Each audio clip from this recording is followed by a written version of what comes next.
Good afternoon, viewers. Welcome once again to yet another telecast through the CEC EduSat network. As you all might be aware that right now we are continuing with our series Issues in the Study of Society, and to deliver the lecture today we have with us Professor Anand Kumar. I welcome Professor Anand Kumar to this transmission and telecast, and now I hand it over to Professor Anand Kumar for the lecture today. Thank you. Today we are going to have an engagement about the challenges, conceptual, theoretical and methodological, in understanding any given society. We would like to explore the major aspects of a given society, and then what are the precautions, what are the necessities to make studying of the society a complete engagement. As we all know, society has been defined as that social reality which is constituted by interacting individuals, groups, and communities.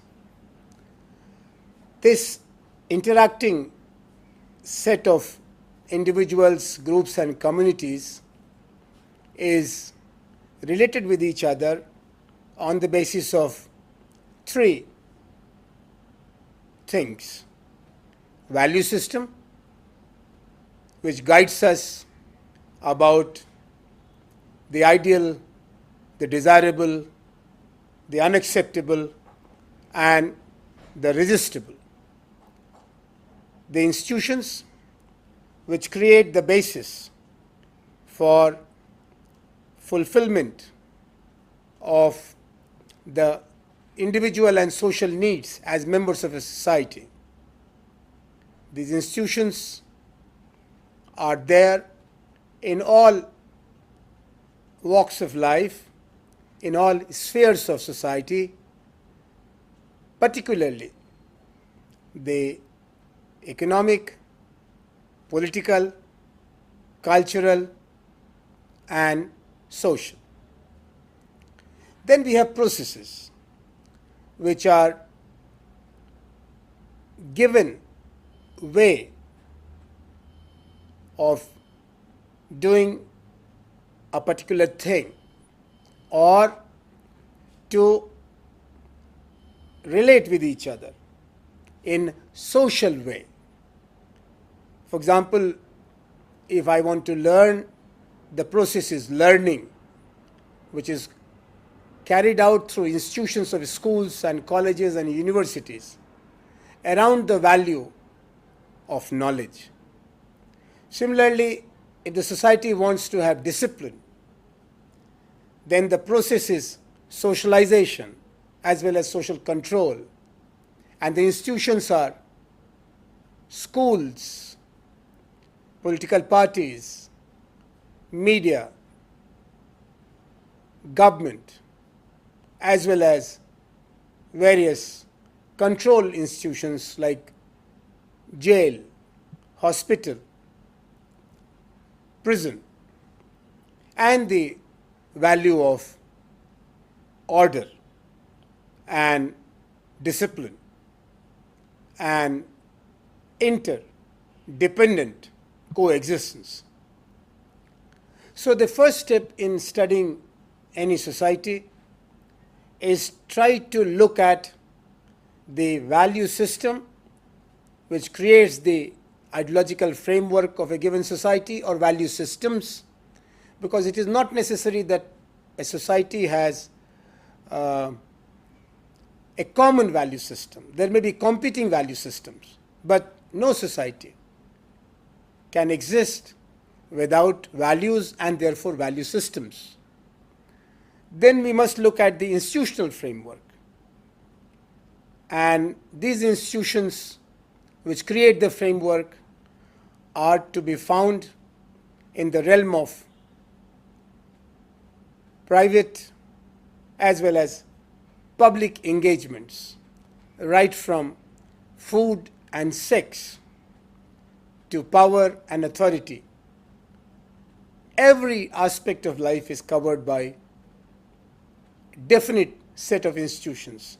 These institutions are built, maintained, and sometimes change. There is institution building and institution decay, and it's a very dynamic process. And then we have processes, right from socialization of a newly born child to cooperation, conflict, competition for power, and migration from these other societies to the other societies. There are a large number of processes which have to be observed. And of course, in order of significance, then we have to identify the critical processes from the non-critical ones. These processes differ from societies to societies on the basis of their political character, their economic character, their cultural character. A democratic society will have different sets of processes than a dictatorial society or a non-democratic society. A more urban, more industrial society will have different sets of processes than a primarily rural and agrarian society. Similarly, a multi-religious, multilingual society like India will have different processes in order of significance than a monolingual, monoreligious, monoracial society like, say, France. So the first step is to be aware of the significance of understanding a society by identifying values, institutions, and processes. Now we move on to the second level of analysis, and that is to identify various subsystems which create the ultimate social system which becomes the framework for a society. Human beings are supposed to be people engaged in fulfilling their needs through cooperation and competition and conflict with other human beings as well as other members of nature. Now, these needs can be defined on the basis of their content as economic needs, political needs, cultural needs, and social needs, apart from many other needs like spiritual needs, emotional needs, etc., etc. On the basis of that, a large number of sociologists believe that every society is organized with the help of economic subsystem, political subsystem, cultural subsystem, and social subsystem. Here again we have to look at the ideological, institutional, and processual basis of all these systems. And that takes us to look at the economic part of the society, its production process, its exchange process, occupational distribution, major categories of skills and classes. We also have to look at distribution of resources in terms of ownership pattern, poverty dynamics, occupational mobility, including upward and downward mobilities. we look at political system in terms of power relations. Power is the capacity to have your way in a given community or society. Power is organized in two frames: authority and power. Authority is socially sanctioned power, and it is generally manifested through institutions of the polity, particularly government, which is organized by and large in most of the countries through a triangle of the lawmakers, that is legislature, the law implementers, that is the executive, and the law implementers, monitors, or law implementation monitors, that is judiciary. We also look at the legitimation system because every society has a given legitimation system. For example, in democracy, you have elections as legitimation system. In non-democratic social formations, you have hereditary, race, caste, class, religion, and ethnicity, as well as gender as sources of legitimation. Every society has a legitimation dynamics because legitimation process is a critical process which brings together the rulers and the ruled in a very uneasy coalition of common interest, of order. But then there is always a sense of disquiet, dissatisfaction, more so in democracies, among the ruled, because there is always a performance deficit and a legitimacy deficit at any given point of time in most of the societies. So the legitimation dynamics or legitimacy level is always a cause of concern and a need of understanding. Any society, in terms of its political health, an unstable society may have high legitimation crisis. A relatively stable society may have a low level of legitimacy deficit. Then you go and look at the cultural system, which starts from language and goes up to arts and literature. Culture is inherited from our ancestors. So it is also a connecting point with our traditions and, of course, above all, with our history. If economy and polity are the representations of the present in terms of our needs and our capacities, culture is the meeting point between past and future. Culture is a dialogue between human beings and their societies with nature. And culture is the determinant of principles and values of social order. So right from the gender relations to relation between intellectuals in society, we have to find answers from the cultural subsistence of any given society.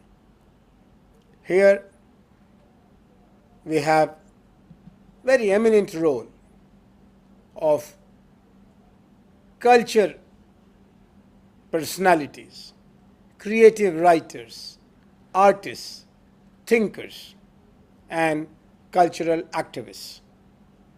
In modern times, the space of culture has seen arrival of mass culture industries like cinema, media, and television.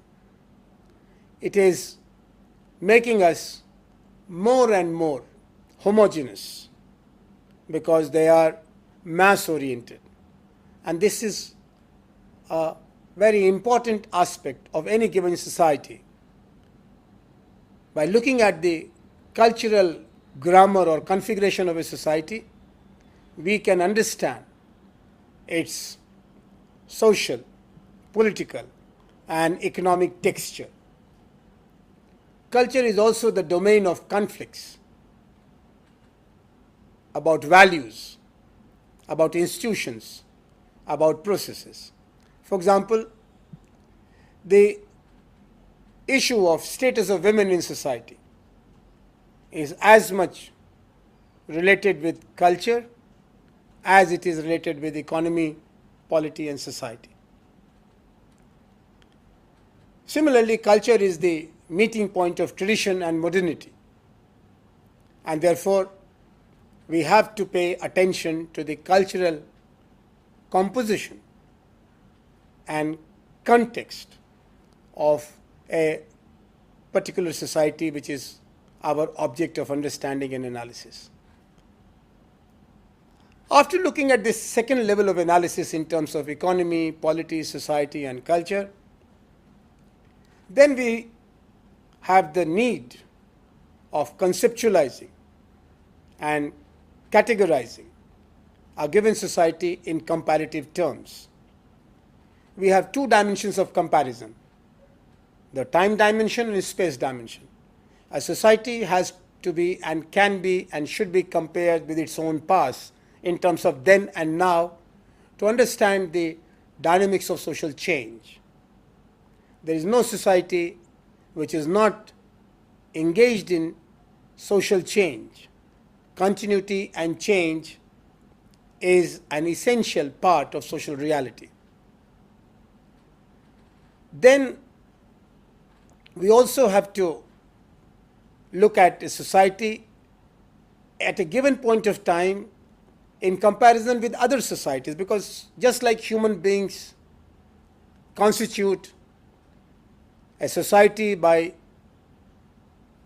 interaction, meaningful engagement with each other in a given frame of rules, societies are always in interaction with the neighboring societies, other societies, and this interaction creates civilization. No society is an island, just like no man or woman is an island. And therefore we have to have an understanding of the environment, the socio-cultural, political, and economic environment of a given society by connecting it with other societies at the same point of time. This is an agenda of comparative sociology. After having an understanding of a society at this level of comparison with itself in terms of time and with others in terms of space, then we require to have an understanding of three very important aspects of a given society. First is challenge and opportunity. The second is crisis and resilience. And the third is failures and successes. Every society at any given point of time is confronted with a set of challenges in economic, political, social, and cultural realms.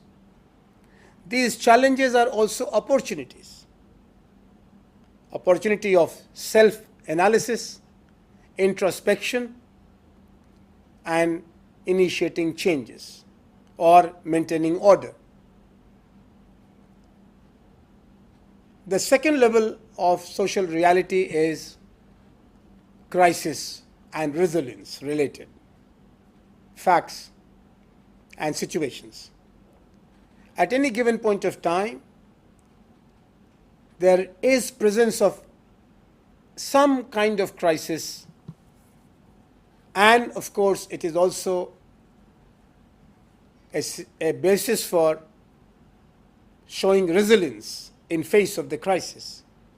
There are some societies which have a large number of questions creating many crises.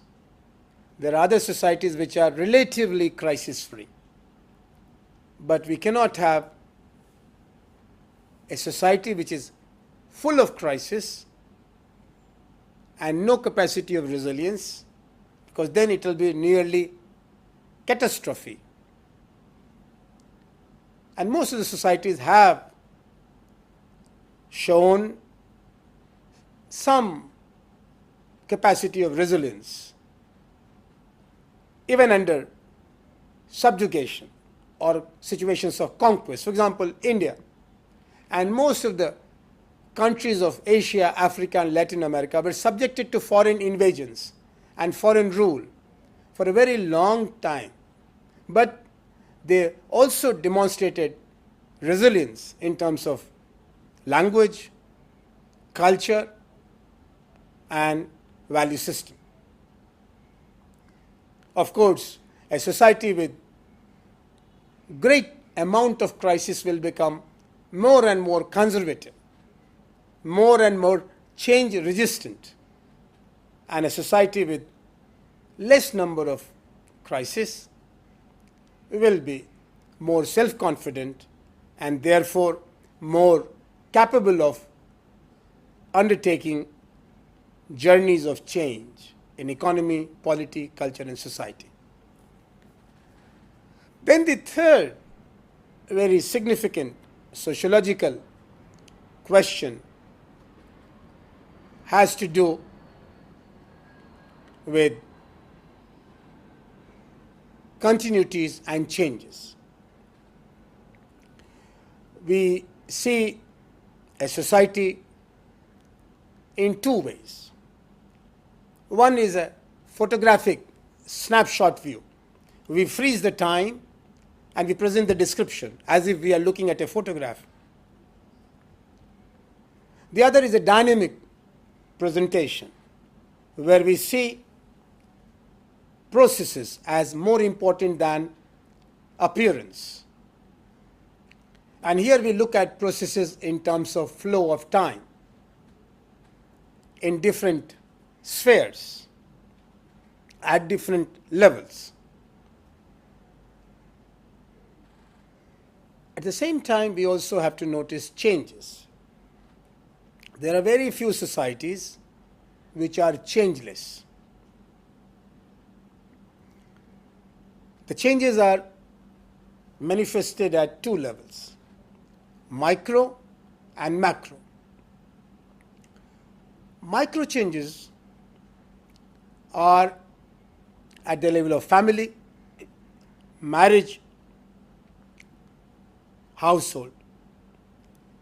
Macro changes are at the level of larger structures like cities, classes, religious groups, faith systems, state forms.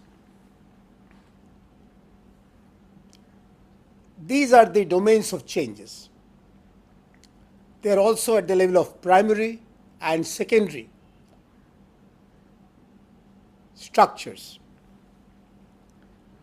We look at primary structures which are more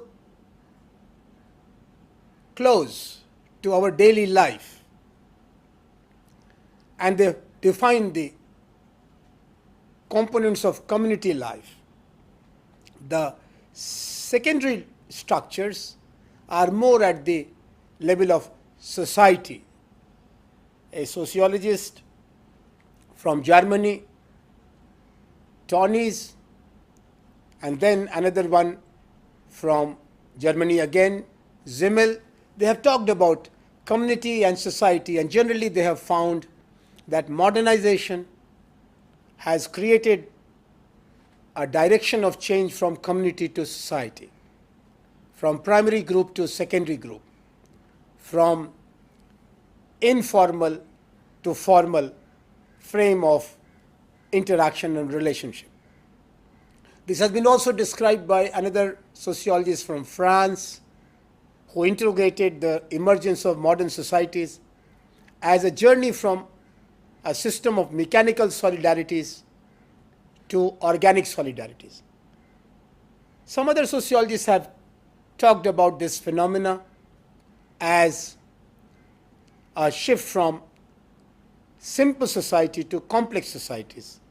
And this shift is measured through increasing specialization and complexity of interdependence between members of society and institutions of society. Now the question comes of methodology. In facing the challenge of understanding a society, we have to have clarity of concepts, soundness of theories, and efficacy of methodology. Methodology is the way of knowing things through objective ways and techniques. We have a philosophical challenge in exploring society, whether a society is a living organism or a formal system or both. Is a society organized and structured like a tree rooted in a territory, dependent on a space, or is more like a river which is flowing over a period of time and is ever changing and is always influencing and influenced by other factors in the environment? Is society having a basic structure or infrastructure in economy, ideology, or it is a set of autonomous systems which are interrelated, interdependent, but not dominated without any given primacy of the economic or the political or the ideological or the cultural? Is there a basic structure which determines the essentials of a society? Or there is nothing like elementary or basic in any society, and it is more situational, contextual, and conceptual. We have borrowed a number of techniques and approaches of studying society from natural sciences in the last 300 years. And these borrowed approaches and methods have been divided into quantitative and qualitative methods. Quantitative methods give you a sense of the numbers, quantifiable aspect of reality. The qualitative techniques and methods provide you opportunity of going across the crowd of numbers and look into non-quantifiable aspects of social reality. Feelings, emotions, evaluations, preferences, most of them are better understood by qualitative methods, whereas most of the changes, particularly migration, conflict, political structure, economic configurations, social composition, are better understood with the help of quantitative methods. For example, if you want to study social change in India, we have to know about demographic changes. Here we need the numbers about sex ratio, age groups, faith communities, linguistic groups. We have to know about economic changes, so we have to have numbers about occupational categories, the rural-urban divide, the organized, unorganized sector numbers, the differences between men and women about their work participation, their income. If we want to understand the political situation, again we need numbers of people occupying positions of power and their socio-cultural, economic background. We also need to know the pattern of cooperation, competition, and conflict. And again, here numbers will help you. So, it is a challenge for a social scientist to choose right techniques and right approach to understand a given society. Here, we also need an analysis of the flow of reality. And therefore, there is the time dimension and there is also space dimension. It has been known to our philosophers for a long time that a social reality is constituted by three components: time, space, and person. Now, this ancient wisdom has to be operationalized with the help of relevant research techniques and research methodologies. After having a view of a society in terms of values, institutions, and processes, then the subsystems, and then the complexity of challenges and opportunities, crisis and resilience, continuity and changes, and knowing all this with the help of correct methodological approaches and related research techniques, then we go for analysis. Our challenge of understanding is in terms of looking at the reality,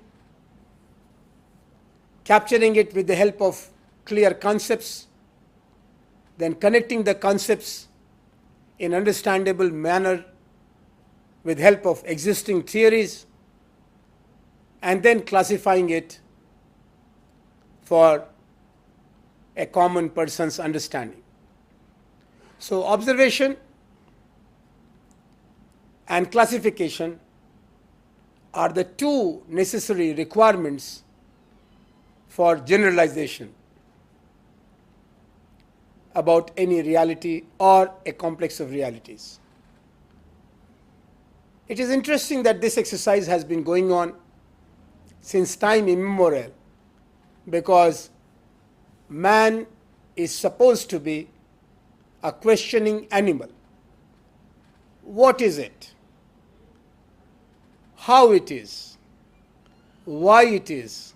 And what it will be are four perennial questions which are there in the minds of all human beings. If you look at a child who is growing from innocence to intelligence, you will find that these are four most frequently asked questions from children. Interestingly, these are also the four most frequently asked questions for the social scientists. We know that philosophers have been engaged in these questions for a very long time, but they have been replaced by sociologists and social scientists for some good reason. Same can be said about theologians. All religions have tried to ask these 4 questions and have given answers to these 4 questions through their cosmologies. The Hindu cosmology, Islamic cosmology, Christian cosmology, Buddhist cosmology, and all other major religious orders' cosmologies do provide us answers to these 4 basic questions. But we don't accept them as social, scientific truth. Why? We do not agree with philosophers because their basis is very subjective. They have their own assumptions, they have their own concepts. They do not have verifiability. We do not agree with theologians for nearly the same reasons, because they talk about personal experiences, intuitions, enlightenment, access to supreme forms of reality, which is non-transferable knowledge. So they expect faith, which generally gets converted and degenerated into dogma. And therefore you do not allow these 4 questions of what it is, how it is, why it is, and what will it be, which has been the basis of all theological constructions, cosmologies. The social scientists feel proximity and affinity to natural scientists in comparison and contrast to philosophers and theologians, precisely because the natural scientists have developed a rare capacity of what we call objective knowledge, which doesn't demand faith, which is transferable, which is open to experimentation, and which is also subject to verifiability. Observation,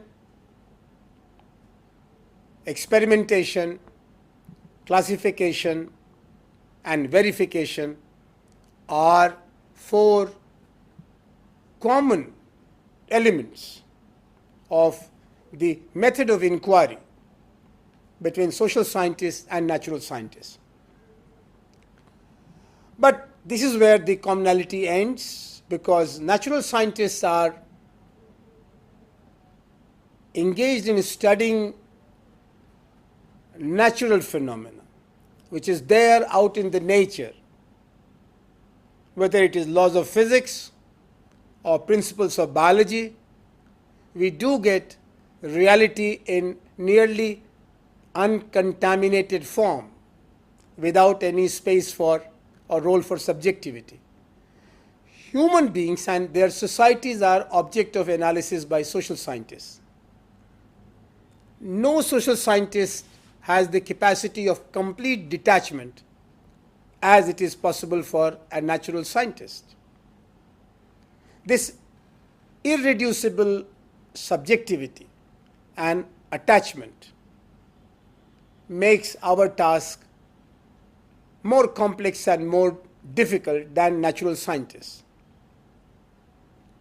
We are living with borrowed instruments and approaches of natural scientists, and they have created some limits for social science research and study of society.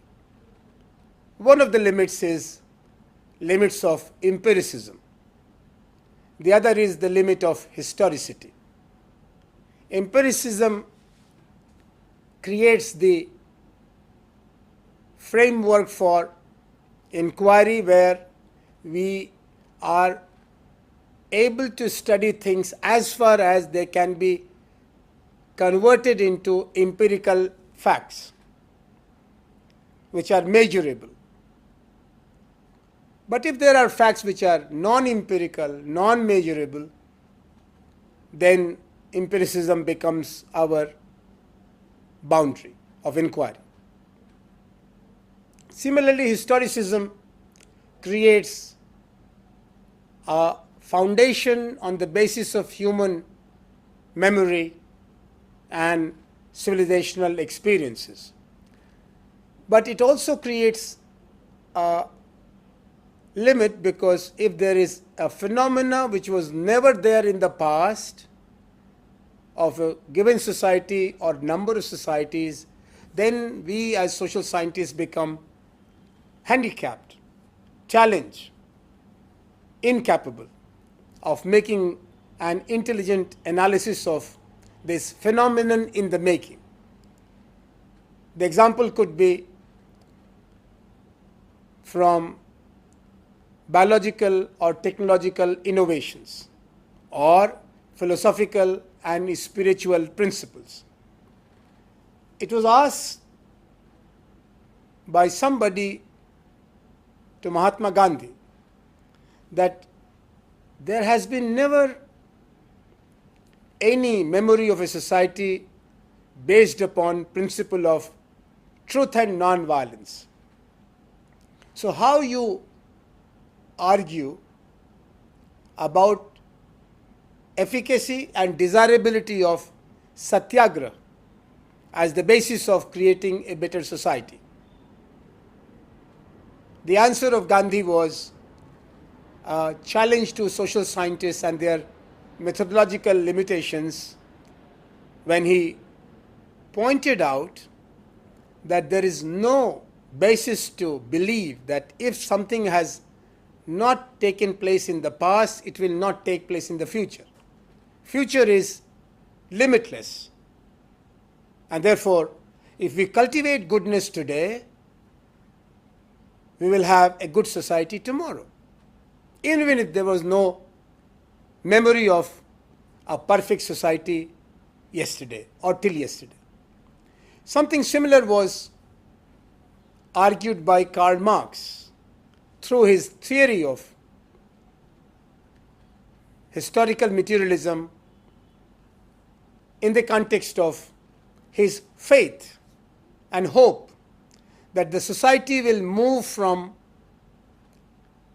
stages of inequality and exploitation to a blissful situation of classless, stateless, egalitarian, happy social order. It was pointed out to Marx that there was never a stage of such rational, egalitarian, and fraternal cooperative of non-exploitative system.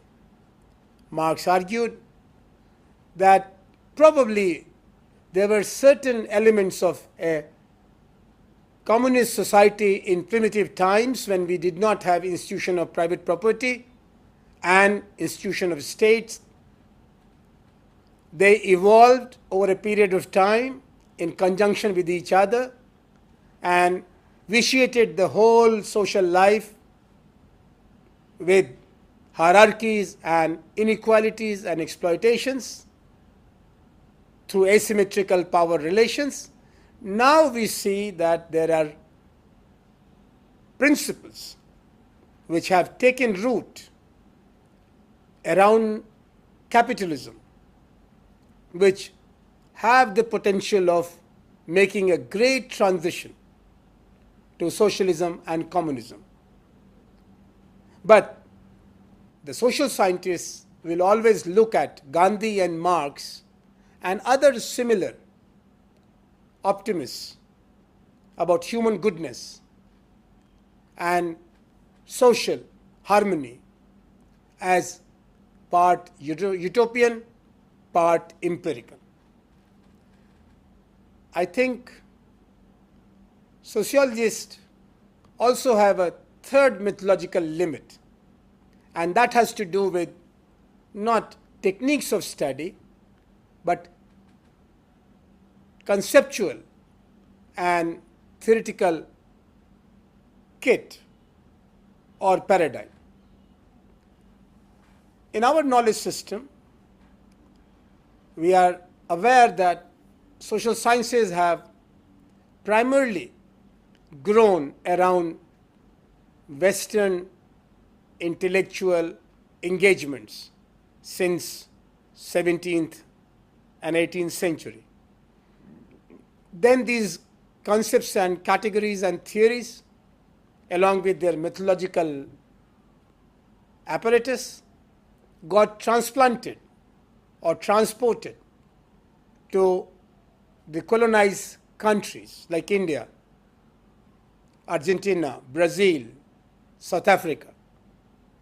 And there developed a third world academy or academia, which was a hybrid of indigenous knowledge systems organized or transformed through the colonial modernity project.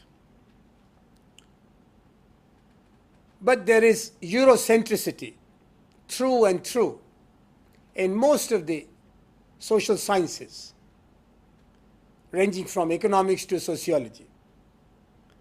Decentering of Europe has created demystification of the intellectual apparatus of Europe, which has been promoted and propagated as basis for universal social sciences. Globalization of economies and cultures beyond Europe and contraction of European societies through provincialization of Europe, the end of expansion of Europe with the end of the Second World War have created new challenges for making social sciences genuinely universalistic by de-Europeanization and de-Westernization. The challenge of 21st century social sciences is not to spiritualize social science or make it more like physics and biology, but certainly it is around the need to be capable of dealing with complexities and complex realities. So far, the social sciences, particularly the process of social analysis, has been organized with national societies as their framework. This nation-centered or nation-centric social inquiry is now getting deconstructed through post-nationalist discourses of inquiry around gender, race, ethnicity, as well as ecology. It is hoped that the deconstruction of nation-centered social sciences, along with de-centering of Europe in the domain of knowledge and knowledge building, will create a wider space with better capacity of social analysis. It seems that there is a deep anxiety growing among the social scientists about the challenge of understanding polity, economy, culture, and society with multiple perspectives to be able to capture the complexity of social life as manifested in microcosm and macrocosm, in mini and maxi settings. we are returning to philosophy of knowledge as well as sociology of knowledge to be able to create a new global community of scholars who look at society with better instruments, with better perspectives, and with better capacities. This does not mean that we ignore the heritage of knowledge which has been accumulated by people in various parts of the world, particularly in Europe, because that is a human heritage, is a global heritage. Let us be aware of the limits of Eurocentric and nation-based social sciences, along with their gifts, their contributions, and then move on. It is time to know that social sciences are based upon paradigms. Paradigm shift is an essential condition of advancement of knowledge, and with the growing pressures of globalization, the time has come to develop a conscious commitment and engagement for more realistic social analysis and better comprehension of social realities. Thank you very much.